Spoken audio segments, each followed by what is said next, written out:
Welcome back, survivors. I'm glad you could join us tonight.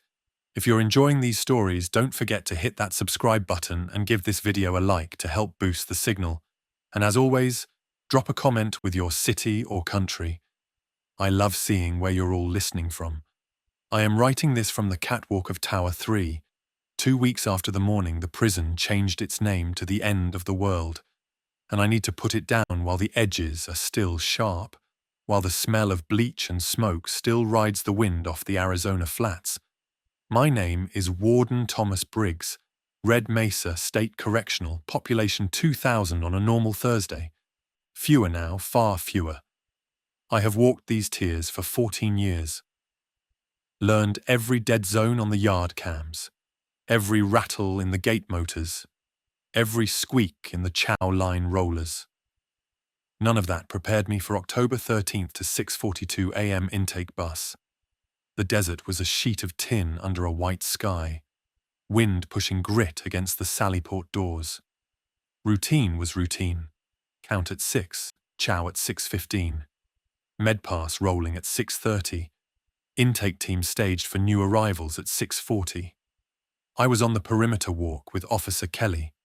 Compact, steady, the kind of CO who keeps her voice level when everyone else is burning. We were watching the bus nose through the external gate. State seal sun faded, muffler coughing, driver waving to tower. One like this was just another day. Nurse Lydia was waiting at the medical cage, sleeves rolled, hair tied back, eyes already tracking vitals we had not taken yet. Inside booking, Troy Ellis stood behind yellow tape with the other fresh fish. 22 years old, shoplift gone wrong that spiraled into a robbery charge, trying hard to stare at the floor the way old-timers told him to across the hall. Hector Ramirez leaned on the bars of C-block Livery Yard Diplomat when it suited him. Shark the rest of the time. He watched intake like a man studying weather. 6:42. The bus door folded open. Heat rolled out with the stink of sweat and diesel. First, 2 inmates shuffled down the stairs in cuffs and chains. Then the third missed a step and folded at the bottom. No hands to catch himself. Head bounced on concrete. The sound cracked along the walls like a hammer on pipe. Lydia was already moving with a reflex born of ugly nights. I followed. Kelly keyed the gate so we could enter the sallyport.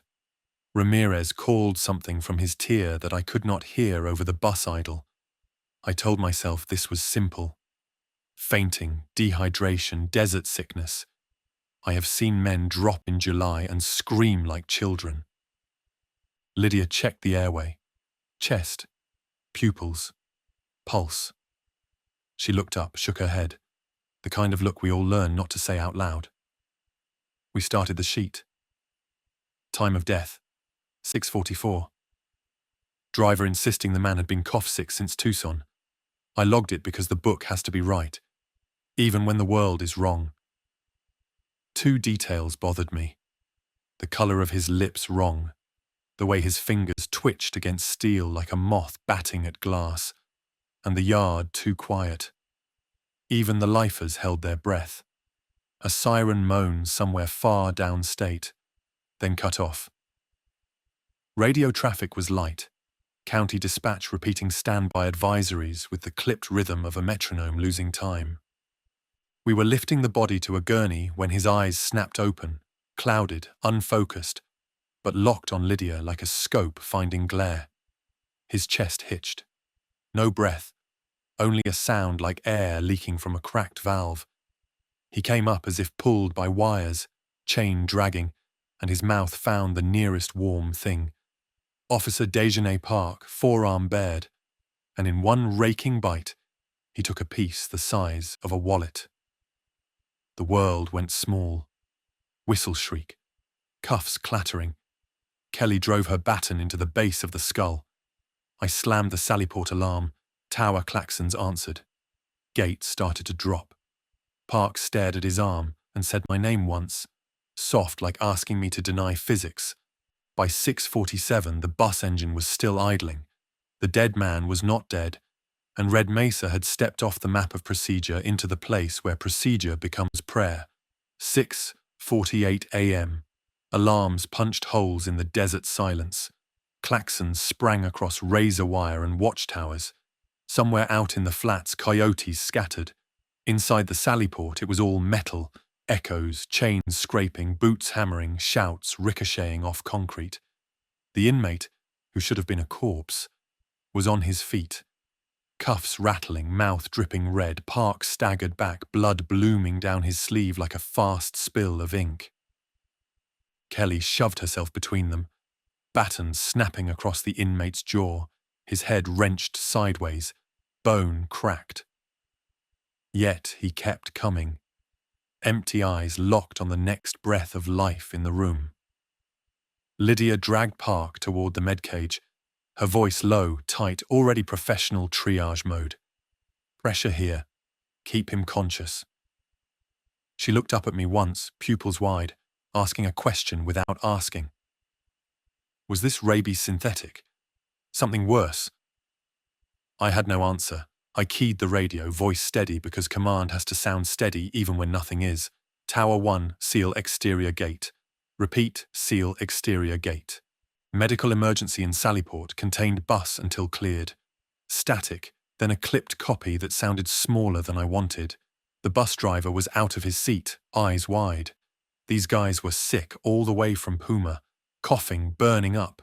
2 died on the road. Doc said, keep rolling. Deliver them to Red Mesa. His voice cracked on deliver, like he had just realized what the word meant. 2 more inmates at the back of the bus started thrashing against their chains, muffled shouts through spit and blood. The other transfers pressed away from them, metal clinking like 100 coins rattling in one jar. A panic wave ran down the bus, men clawing to get distance with no distance to get.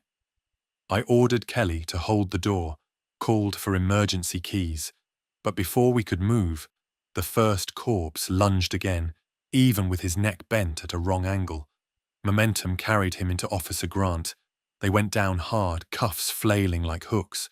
Grant screamed once, then gurgled. Kelly didn't hesitate. Shotgun up from her sling. Blast detonated inside concrete like a thunderclap. Pellets shredded the inmate's skull, bone and gristle painting the wall. For 1/2 second, silence returned. Then the bus erupted. Every prisoner screaming, shoving, chains clanging. 2 of them fell underfoot and didn't get up again. Get that door shut, I barked. Kelly slammed the lever, steel grown down between us and the bus interior, cutting sightlines but not the sound. Fists hammered the other side.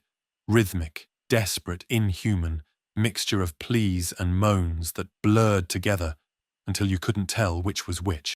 6:52 M. Park's vitals were dropping fast. Lydia swore, pressed harder, blood soaking through her scrubs. He needs a tourniquet now or he's gone. Ramirez's voice floated from C block, calm, steady, predatory. He's gone already, Warden. Look at the arm.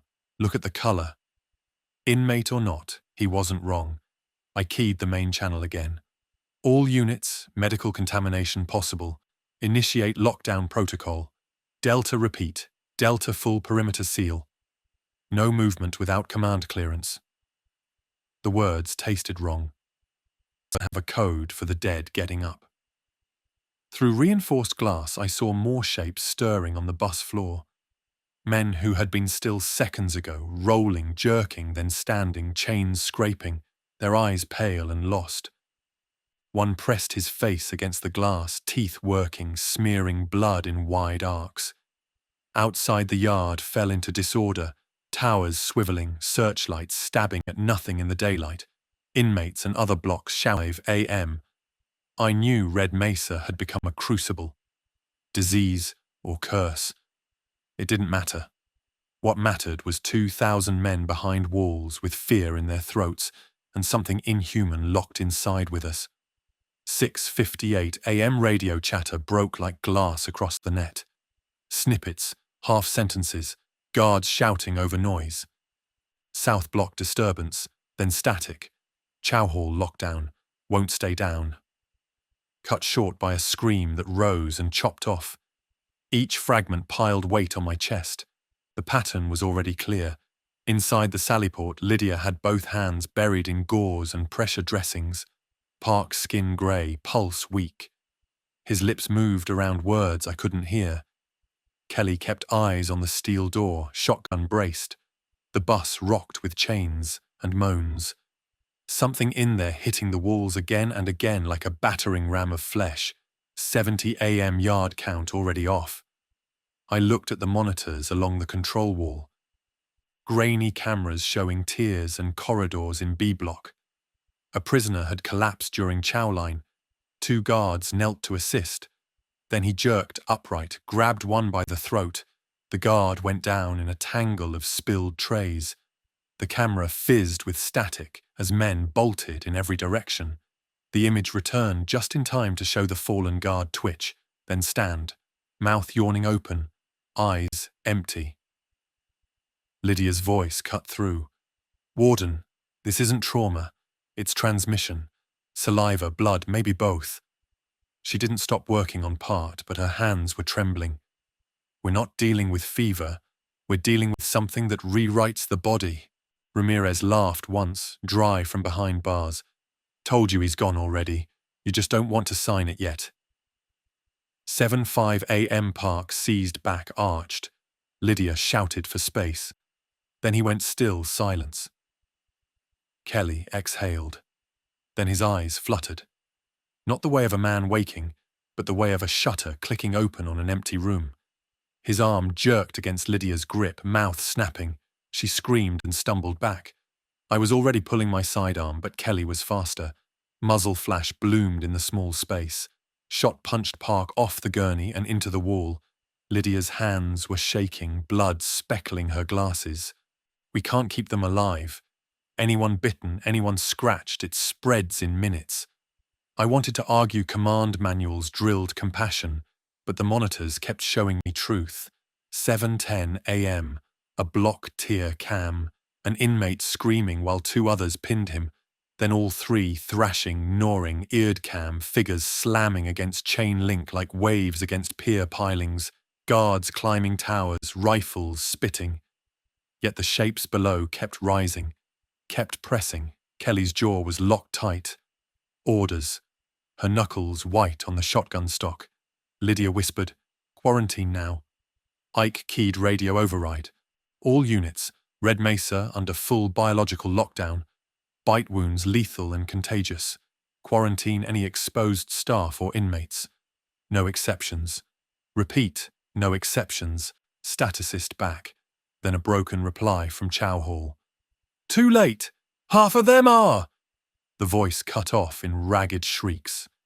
Ramirez pressed close to his bars, his grin pale under fluorescent hum. "Looks like the whole house of bricks just cracked open. Warden, your rules won't hold now. You'll need new ones, maybe mine." 7:15. 3 inmates on the bus smashed their foreheads into the glass until skins split, chains rattling like snakes.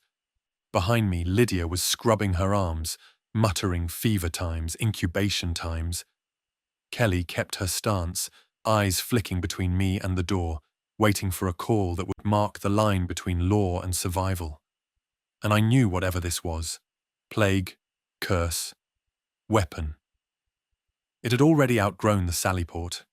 The infection was loose in Red Mesa, and the clock had only just started.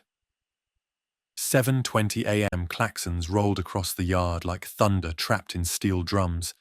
The big gates were grinding down, outer perimeter sealing inch by inch. Dust clouds rising as the desert wind caught siren wails and smeared them across the flats. From the catwalks, I could see movement on every block. Prisoners at the bars, guards running, men pointing, some praying, some laughing. Confusion was gasoline. Fear was the spark. Control screens showed the open yard. At least 100 inmates had been out for early chow or work detail. By the time the sirens hit, they were already scattering. Some to the fences, some to the gym doors. Others huddled in packs like cattle before a storm. Then the first infected crashed among them, eyes blank, mouth gnashing. I watched one man take a bite to the throat and spray crimson before falling, watched him twitch, watched him rise again in less than 2 minutes. Kelly swore under her breath. That's it. It's everywhere. Lydia was whispering incubation estimates. 30 minutes. 20. 10. No pattern, just inevitability. Ramirez pressed his forehead to the bars. Calm as Sunday Mass. You can't cage it, Warden, not anymore. But you can decide who gets fed to it first. 7:25 a.m. command protocol said, protect staff first, then civilian contractors, then inmates last. But I had 2,000 souls in my custody. Oath signed, law sworn. The yard gate could still be opened. I could let the scattered groups rush back inside. Yet every second one of them might be carrying infection in their veins. If I sealed them out, I'd be condemning dozens, maybe hundreds, to be torn apart by the ones already turning. I stared at the toggle. Green for open, red for sealed.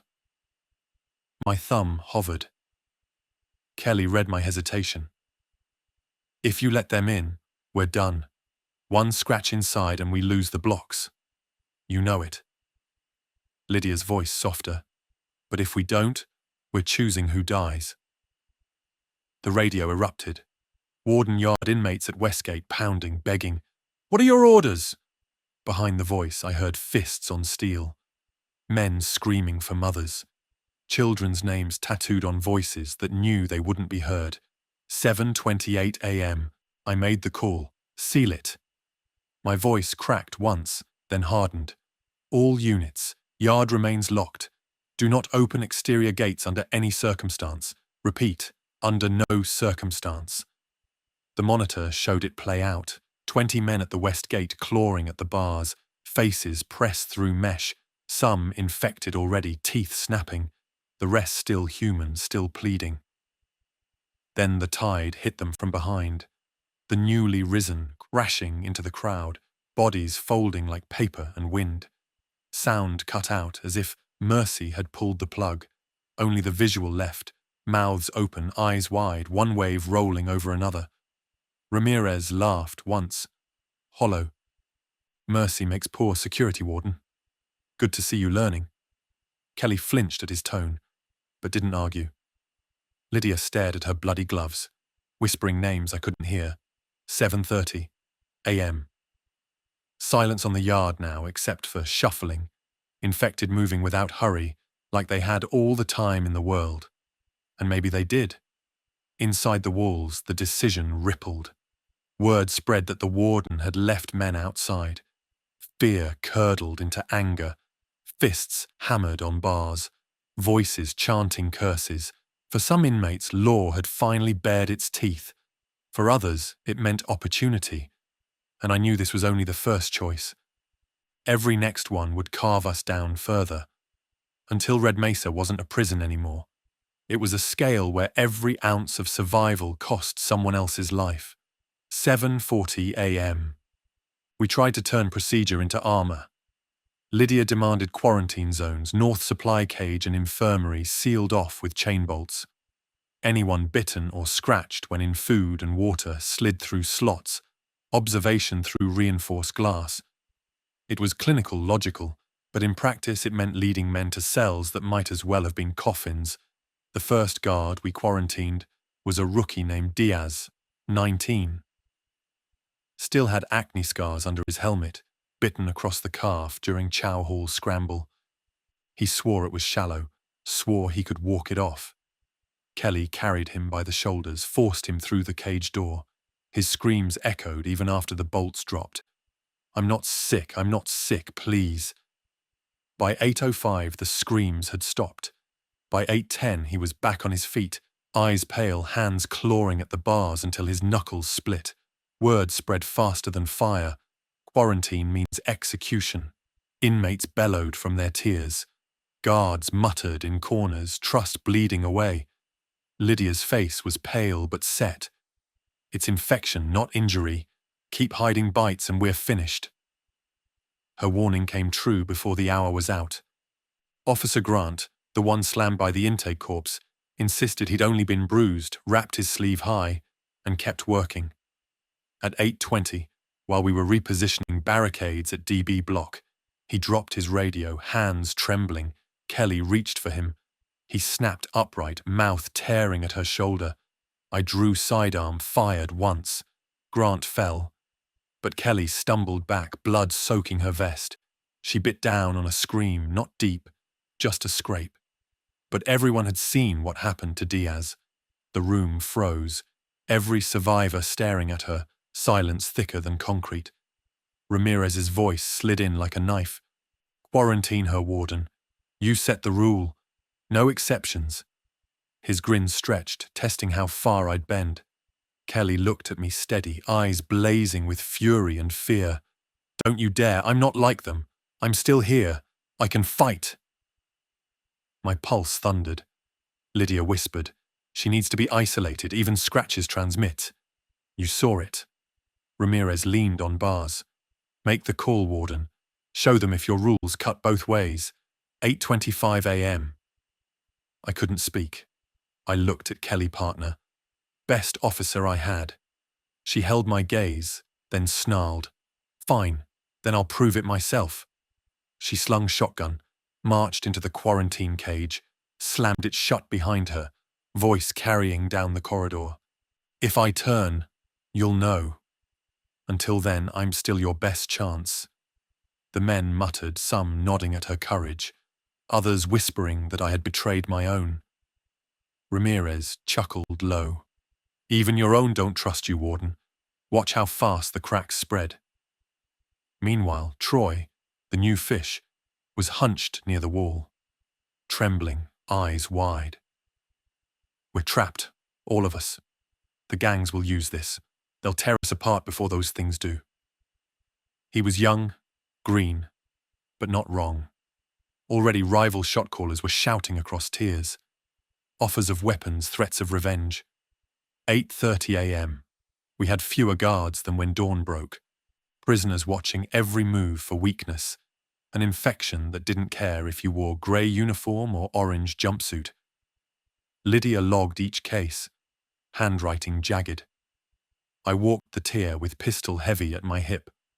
Radio dead with static.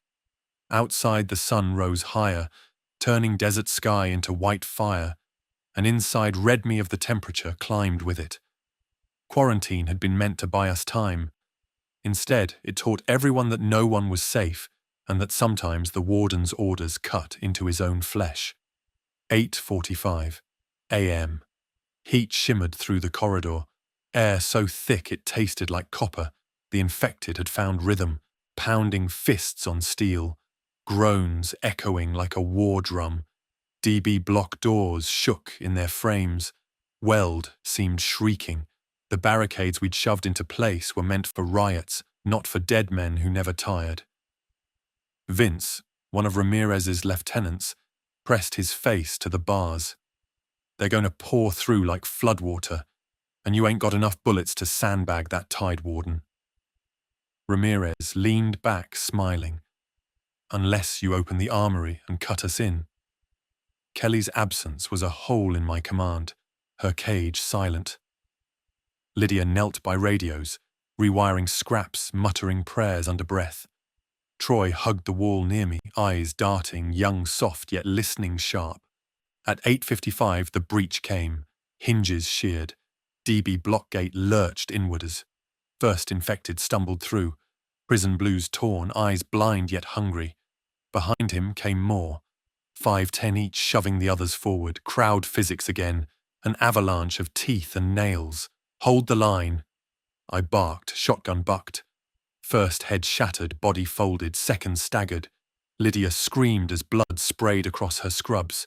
Guards opened fire down the tear, echoes so loud they rattled teeth. Smoke curled. Bodies fell, but every gap filled with more staggering figures. One infected, skin pale, still wearing CO badge. Grant slammed through the barricade, jaw hanging loose, hand reaching for me. Troy froze, then lunged, swinging a metal tray like a bat, skull cracked. Creature reeled back. Troy's voice cracked. They were people. What the hell are we doing? I yanked him behind cover. They're not people anymore. They're the flood. We're the dam. But the dam was breaking. Ammo belts dwindled. Guards reloading with shaking hands. Ramirez whistled sharp. His crew at the bars hollering, "Let us out! Give us steel!" "Well, fight." His grin was cruel but calculating. "You need soldiers, Warden. I got M9 5 AM. I hesitated, finger hovering over keys. If I armed them, I'd lose order. If I didn't, we'd lose the block. Kelly's voice from quarantine cut through static. Weak, but steady. "Do it, Briggs. Pride won't hold that door. Numbers will." My gut twisted. I unlocked Ramirez's tier. Chains fell, steel clanged, and wolves stepped free. Ramirez snatched a fallen guard's baton, spun it like a relic. "All right, hermanos. New rules. Dead men outnumber us, so we kill him first. Then we talk turf. Chaos ignited. Guards and inmates shoulder to shoulder, firing, swinging, slamming infected back through breach. For 10 minutes, Red Mesa was a battlefield. Screams, gunfire, bones snapping, blood ran down steps, smoke burned eyes. By 9:15, the breach was sealed with corpses piled waist-high, smouldering under shell casings. Survivors slumped against walls, breathing ragged, eyes hollow. Ramirez wiped gore from his arms, looked at me. "See, Warden, we fight together. We live together. Maybe time you rethink who runs this place." I met his gaze. Sweat stinging cuts across my face. He wasn't wrong, but every alliance with him was a noose waiting to tighten. Outside, desert sun blazed. Inside, we'd won a battle, but seated a piece of the prison's soul. 9:30 AM. Smoke still clung to the rafters. Shell casings glittered across concrete like brass confetti. Blood slicked the stairs. The stench was copper and rot. We'd held the breach, but in winning, we had opened another war. Ramirez paced free now, like a wolf tasting open ground after years in a cage. His lieutenant stood loose, arms crossed, watching guards reload with trembling hands. He wasn't attacking, not yet, but the balance had shifted. You saw it, Briggs. His voice carried across the tears, smooth, confident. "Without us, you'd be meat on the floor. We bled same as you. We earned our cut." Frank, the last senior officer still standing, spat blood on the floor. "Your cut. You're still inmates, murderers, gang bosses. You'll get nothing but chains once this is done." Ramirez grinned. "Slow, predatory chains. Take a look around. JF steel's rusting. Keys mean nothing. Out there, it's the dead. And here it's whoever's left breathing." The guards stiffened, fingers twitching near triggers. Tension was a bowstring stretched too tight. One wrong word and the shaft would fly. Then Troy spoke quiet raw. "If we start fighting each other, we're finished. I just watched 100 of those things tear through DB block. You think sides matter to them?" All eyes swung to him. The rookie, barely old enough to shave, sounding older than the desert. Ramirez tilted his head, studying him like a hawk. Smart kid, maybe wasted in orange. 9:40 AM, Lydia stepped forward, blood still on her scrubs, voice steady. "Listen to him. Infection doesn't care if you wear grey or orange. If we don't work together, none of us last the day." Silence followed. Only sound was the shuffle of bodies moving in lower tiers. More infected pressed against bars drawn by gunfire's echo. They weren't done, not by half. I looked at Ramirez. His grin never faltered. "Temporary truce," I said, the words burning my tongue. "You and your men fight under our command structure. We clear the blocks together. Afterward, we settle what comes next." He extended his bloody hand, palms scarred with years of knife fights. "Deal, Warden. But remember, paper rules burned with the old world. Out here, only blood rights law." I shook it because I had to, but every instinct screamed that I'd just signed away something I couldn't reclaim. 9:50 AM. We regrouped in the control office. Guards on one side, Ramirez's crew opposite, like wolves sharing a den. Troy hovering between, unsure where he belonged. Plans scribbled on maps. Ammo divided by head count. Water rationed in silence. For the moment, we were one unit. A fragile thread holding back a flood. Outside sun hammered the yard. Inside Red Mesa, the Alliance tasted like ash. But for the first time since dawn, we had enough hands to fight back. 9:55. M. From the quarantine cage, Kelly's voice drifted weak but sharp. Don't trust him, Briggs. He's already counting the minutes till he cuts your throat. Ramirez just smiled. Didn't deny it. That smile promised blood. Later, once the dead were done with us, 10:30 a.m., sunlight blazed white through the slit windows, desert air rolling in hot and dry, but inside Red Mesa it was darker, heavier smoke, dust, rot. We had plugged the DB block breach, corpse barricades stacked like sandbags. Still the infected slammed it, bodies thudding, bones snapping, groans climbing up steel like a hymn of hunger. By noon, the Alliance was already cracking. Guards watched Ramirez's crew with fingers tight on triggers. Inmates whispered in Spanish-coated glances. Passing blades scavenged from kitchen and shop. Lydia scribbled charts of bite to turn overtimes. Her voice clipped clinical, trying to keep everyone blind to the tension behind her. Troy followed me like a shadow. Young, wide-eyed. He whispered when Ramirez was out of earshot. He's not fighting for us, Warden. He's waiting for night. When we're tired, when ammo runs low, that's when he moves. Kid wasn't wrong. Ramirez's grin hadn't faltered since the deal. 11:15. M reports from C-Block. Pounding growing louder, metal groaning. The infected weren't learning, but they were massing, pushing each other into barricades until welds screamed. We rotated crews, guard and inmate pairs side by side at choke points. Awkward, unnatural. Yet every shotgun blast bought us another breath. Every shove held the line one more minute. By 200 p.m., the sun cooked the walls like ovens. Water rationing began. Sweat streaked every face. Some guards muttered about abandoning blocks, retreating to admin tower. Ramirez laughed. Hide in your tower. You'll starve. You need the kitchen. You need the yard tanks. You need us. 3:30 p.m. The first fistfight broke out. Guard Collins caught Ramirez's man trying to pocket extra shells. Fists flew, blood splattered control wall. I broke it up with my pistol bark, muzzle flash-cutting silence. Save it for the dead, I roared, but eyes burned with hate. The alliance of fraying rope. By dusk, the noise outside shifted, not pounding anymore. A tide, hundreds, maybe thousands infected pressing from the yard gates, drawn by hours of gunfire and screaming. From the tower window I saw them, a carpet of bodies across sand, orange of sunset painting them like molten iron. They pressed at every fence, every gate, pressure building, rust groaning. 6 p.m. shadows stretched long, light dying. Kelly's voice from quarantine cage cracked through radio, feverish, ragged. Briggs, you can't hold them all. When night comes, you'll lose the lines. Choose where to die. Ramirez heard it. Smirk. Curling. She's right, Yaef. Night changes everything. Your guards will fold. Mine won't. You want to live till dawn. You follow my lead. I stared at him.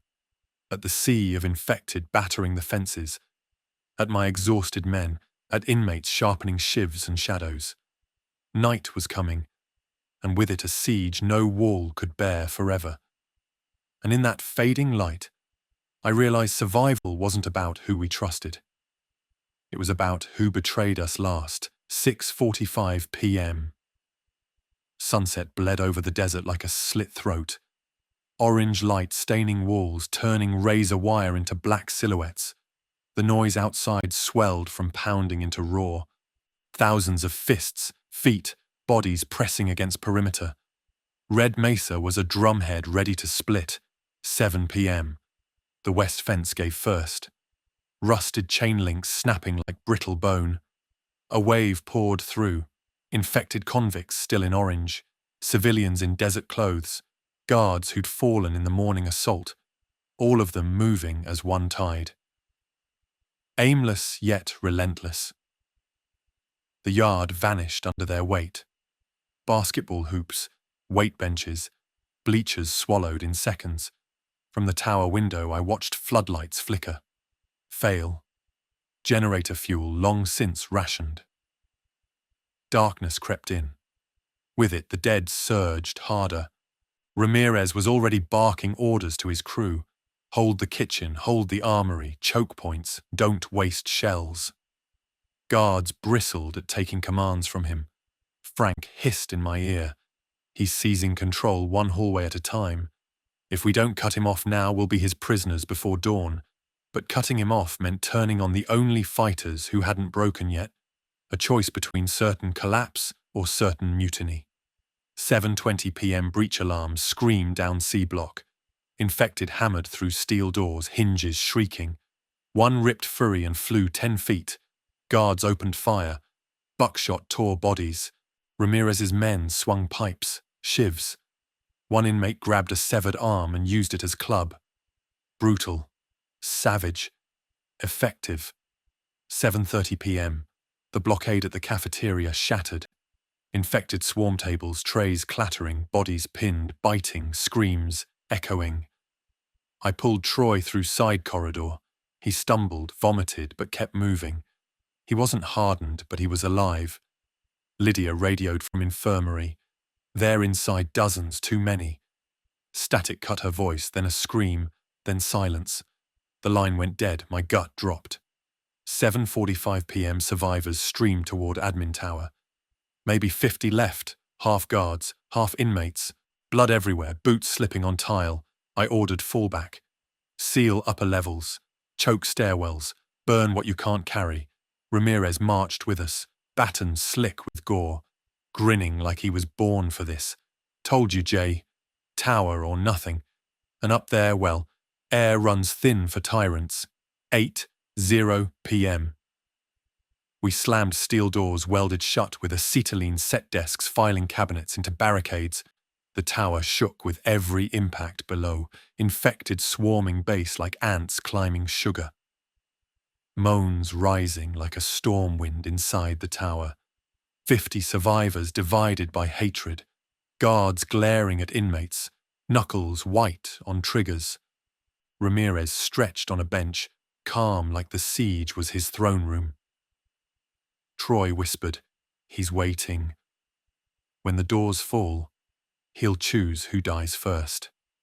And it won't be the dead. I looked out the shattered window at Springfield desert burning, at thousands pressing closer, at fences collapsing like paper. Red Mesa was no longer a prison.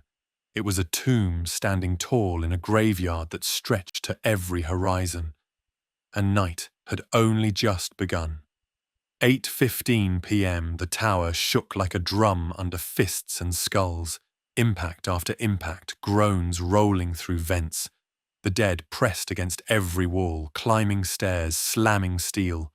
Each door below us a fuse burning short. We had 50 souls crammed in 3 floors. Guards on the west wing, Ramirez's crew on the east. Lydia pale at a desk, hands trembling as she taped makeshift dressings to bleeding men. Troy sat beside her, passing water bottles, eyes wide but steady. Frank cornered me by the map table, voice low. Horse. He's moving pieces, Briggs. Watch him.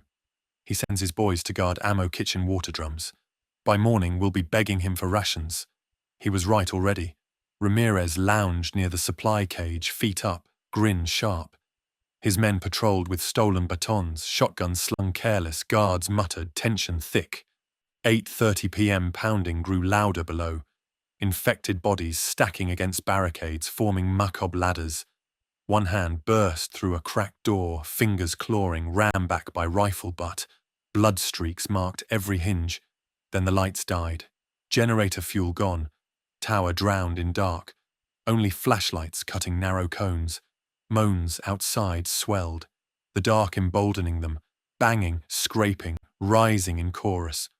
Ramirez laughed soft in the gloom. Listen to him. Hungry wolves. You think badges matter now. Only numbers do. And I got more loyal hands than you do, Jife. Frank snapped.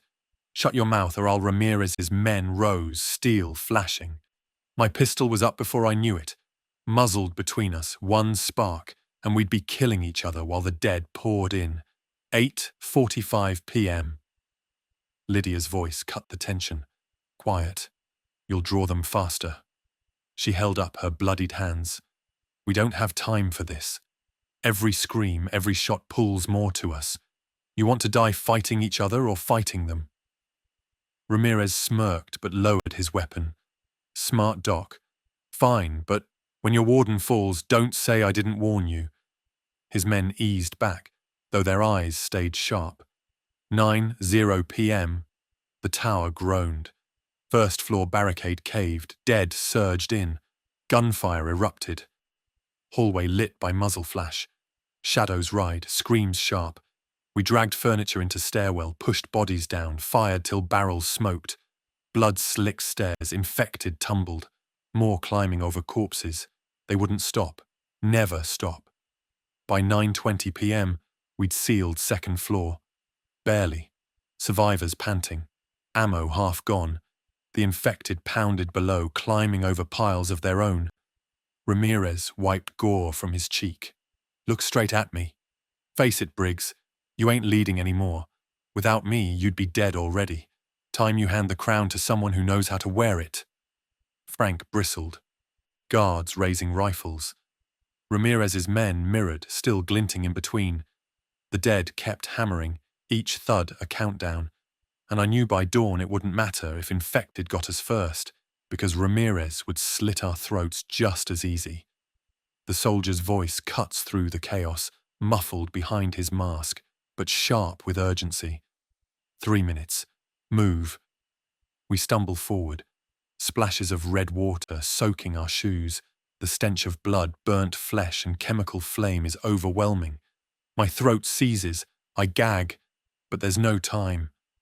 Flamethrowers roar at the far end of the dock, casting everything in waves of orange. The infected swarm against the wall of fire, screeching, hurling themselves into the flames only to thrash and collapse. Others circle, searching for gaps. The soldiers keep them back for now. We weave between abandoned gurneys and crates toward the line of survivors funneling into a transport truck. A medic reaches for Sarah this way, but she freezes. Her gaze has locked on Lisa. I follow her eyes and my stomach drops. Lisa stumbles just for a second, but it's enough to see the tear in her scrub pants. A bite mark glares raw and red on her calf, blood seeping through fabric. No, Sarah whispers. No, no, no. Lisa steadies herself, grips the four-pole like a staff. Her face is pale, her eyes already glossing. She sees the realization hit us. Go, she says, voice steady, calm, even kind. I'm already gone. Don't you dare. Sarah chokes on tears, reaching for her. I grab her arm, hold her back. The grey is already blooming across Lisa's skin, veins branching like black lightning. Her hands tremble, but she forces herself upright. Thank you, she tells us. Just that simple, final. Then she turns without hesitation and runs back toward the advancing infected. Her scream cuts the air, half battle cry, half farewell. She slams the pole into the first creature, then another, drawing them all to her. They swarm. Sarah shrieks, fighting my grip, but I don't let go. If she runs after Lisa, we lose both of them. Reynolds snarls. Move! Shoving us toward the truck. The soldier covering the rear lays down a wall of fire. Flamethrower spewing arcs that light the dock like a funeral pea. The air turns molten. Sprinklers hiss overhead, raining steam. We push Sarah into the truck. Reynolds and I scrambling in after. Hands drag us deeper inside. Other survivors crammed shoulder to shoulder, faces grey with ash and shock. Through the rear flap, I see Lisa one last time. She's on her knees, covered in them, arms flailing, mouth open in one final human scream.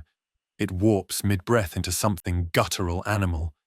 Then the soldier seals the truck, shouting, "Go!" The engine roars, tires screech on wet concrete. The dock falls away behind us. Through the seams of the flap, I glimpse the inferno. Mercy General collapsing under its own burning skeleton. Explosions ripple upward, windows bursting into fireballs. The sky above Detroit glows hell red. Sarah clutches my hand with a grip that bruises. Her sobs rack against my chest, but I can't look at her. My eyes stay locked on the window of flame, shrinking in the distance. Lisa, Gloria, Doctor, Walker, all of them, everyone we couldn't save.